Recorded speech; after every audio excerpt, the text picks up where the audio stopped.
Hi, my name is Stephen Foster. I go to Unadilla Valley Schools and I live in Norwich, New York. My parents are Russ and Carlene Foster.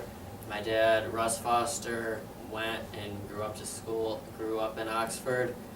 He went by Rusty, so some of you may remember his name. But a couple things about myself.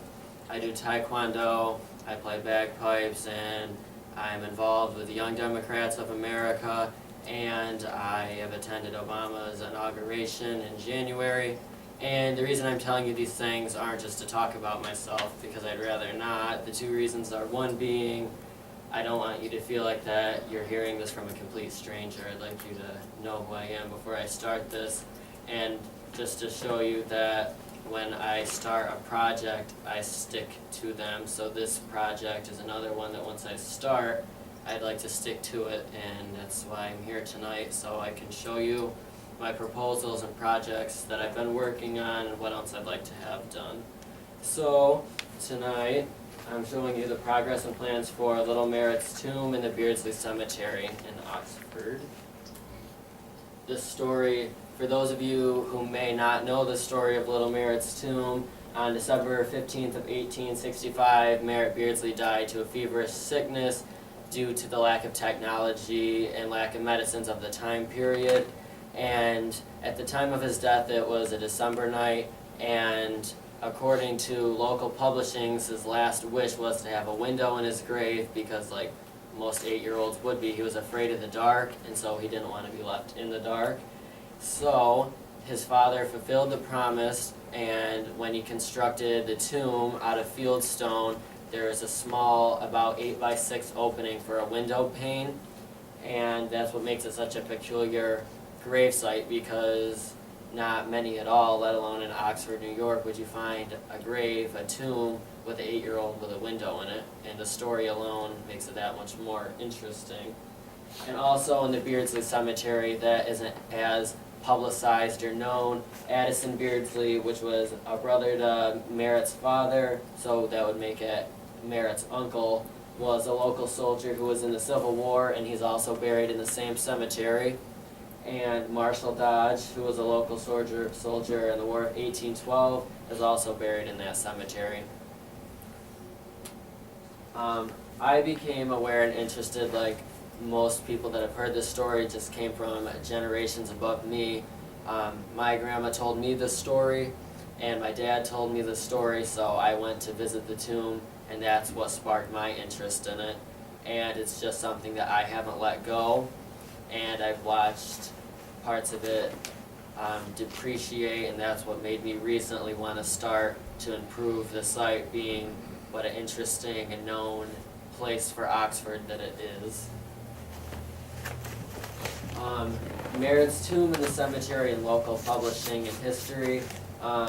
As for Addison Beardsley and Marshall Dodge, there hasn't been nearly as much publishing or known information about them, but Little Merritt's tomb has been featured frequently in publishings and newspapers from the time period of his death date up until more recent years. It's been in the Oxford Review Times, your local paper, the Evening Sun from Norwich, and Binghamton Press. And at the bottom right, you'll see the cover of Roy Gallinger's, which is its most noticeable publishing, Ox Carts Along the Shenango, and then Shirley Boyce, Legend Realty. So it's been in a number of local publishings in historical marks. The negative entities with the grave site. Throughout the year, as most of you know, there's been a lot of botheration, vandalism, and disrespect with the tomb, and in the Beardsley Cemetery as a whole, and then most notably with the tomb. Like the graphic detail, I'm not going to go into some of the atrocities that have happened with the gravesite itself. Just know that there have been, such as graffiti, littering, theft from the tomb, breaking of the glass, neglect, partying, and that's like a small fraction of everything that's happened there throughout the years. And the positive things that have occurred at the gravesite, most of them, unfortunately, have just been countering all the negative things that have happened there. But there's been 4-H groups and other community organizations that have volunteered to pick up the debris there and replace the window and visit the grave. And a local man named George Ryan, he used to go and help greatly with the weeding and the fallen limbs and really tend to the cemetery. And now, for present day, that I started working on it again, I created a Facebook page in the efforts to gain support and raise awareness of the story and of the tomb itself. And it was a controversial matter to start with. I was debating, do I want to bring attention to it or don't I, because there's pros and cons. If I brought attention to it, which luckily I have gotten a lot of support from the public and the community to participate with and support the project, and then the negative, which I haven't encountered yet and I'm hoping I don't, is when more attention comes to this, that's not uncommon to have more visitors, and sometimes that's not always a positive thing. Like an example is with the Binghamton Press. Whenever there was a new intern, a lot of times they'd want to publish a story, and unfortunately in the past sometimes it was made out to be more of a tourist attraction for Oxford than a respected gravesite like it should be. So I took a different approach. I didn't claim it to be a tourist attraction, and I'm not trying to gather a large group to come visit it. I'm just getting support to show this is what we're doing and trying to inform the people of the project. And the progress so far from generous donations made by local citizens that saw the project on Facebook, enough was raised to have a stone restoration done by one stone at a time. They're a local gravesite cleaning and restoration company out of Bainbridge, New York, and they came and they did a complete restoration and cleaning of the entire tomb and the large family marker next to it. So that's where we're at as far as the cleaning goes. And this is a visual. You can see on the left are the befores. You can see the green and the lichens, and when you see the after, it's significantly whiter, and they made sure to use non-abrasive cleaning materials so it wouldn't erode or deteriorate as old as it is now. So it's going to just preserve the stone strength and just improve the color, which you can see that it did. And this was a day-by-day cleaning process. That's a little hard to tell, but you can see that there were a lot of weeds and limbs and overgrowth around the tomb, and then by the fourth day, perennials were planted and it was raked and cleaned significantly. In the window itself, which is sort of the main point and keynote that attracts people to the grave, by the generosity and the interest of you, the Oxford town government, Norwich Glass was able to install, it was a 1/4 inch thick piece of plexiglass into the tomb, and really in order to break through that type of window, which there's been a lot of breaking, you would need like a high power glass cutting tool or something a lot more powerful than a shoe or a hammer to break it. So what I've been hoping for is this to promote a higher security and more protection of the gravesite itself. And this is, if you haven't seen it since it's been finished, that's the final results that we're at now. You can see the whitened rock, and that's the plexiglass that's now bolted into the front face of the tomb where the broken glass was. And this is another picture of the final results.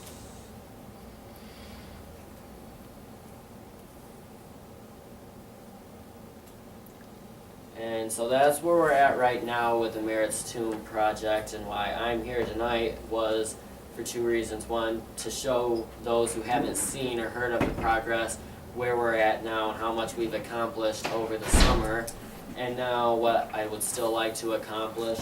The biggest project that I'm working on now, I'd like to have Merritt's Tomb placed on the New York State and or the National Historic Register. And I would like to have a historic landmark sign placed at the Beardsley Cemetery, and from the town board, and I would just like more periodic upkeep at Little Merritt's Tomb, primarily because it's such a key historic mark for Oxford, when there's a lot of overgrowth there, it's, I don't know, it's just a negative look for the cemetery. And the last thing is just, there's several old limb piles inside the cemetery of large fallen trees that I'd like to have removed out of the cemetery. And I do it if I could, but I can't move a big tree by myself, so I need a crew of some sort to be there to help take them and transport them out of the cemetery. And what the Historic Register is, the state and national registers of historic places are like the official list of buildings, structures, districts, and objects and sites significant in the history and like the makings of New York and or the nation. And registered properties, like if we were to get the cemetery listed onto the National Register, it would be determined whether or not it was eligible for a measure of protection as an upkeep and then funding towards other things with the cemetery. And so that's with the register. And in order to do that, we would have to go through, like I've been working alongside with Vicky on this, and we'd have to go to county historian and some other members in order to get this, and that would help with more protection and make it more known because it's a significant historic site for the area. And the historic landmark signs, I'm sure you've all seen these when you're driving, well they're here in Oxford anyways. So with the help of, again, the county historian and other members interested in the project, we'd like to apply through, there's a couple different places that still do these signs, and they're nonprofit organizations. And so we'd like to pull our information and support from the town board together in efforts to receive a marking sign at the Beardsley Cemetery. And the last portion, which I discussed, the upkeep and moving of the limbs, like if doable, I just like to have it mowed more frequently throughout the year, and just having the overgrown weeds and the limbs and things moved out of the cemetery, just because there's several large portions of fallen stone wall due to all the fallen trees and things throughout the sides of the cemetery. So if doable, that's one of the other big things on the town's end that I'd like to have taken out of the cemetery. And these are just some examples there. I didn't really go out of my way to take pictures of the fallen limbs, but you can sort of see off in the background the large trees and things near the stone wall, which are causing a bit more destruction. So I'd like to thank you all for letting me come out tonight. I know there's a lot on the agenda, and I'm just glad that you are all as interested in this project as I am, and I'm glad you're all here to support the project. Are there any questions from what I've discussed? Stefan, in order to get this on the historical register, does it need to start here as a resolution to request that? Is that a help to you if the town board does that? Right, to get it on the register, what I need to do and done, I need to submit a few different applications. I'm considered a sponsor, and since we have determined that the cemetery is under the control and ownership of the town itself, I would need applications, which Mr. Locke has filled out for me already, of support and why the town thinks it's worthy of being placed on the register too. Certainly, I don't want to speak for the rest of the board, but in my opinion, this is a wonderful project that you've undertaken. Certainly help. Yeah, he's done a wonderful job up there, and reading through his application material, he's done a very professional job, and quite impressed with your efforts from the beginning to now. Thank you. Should we make a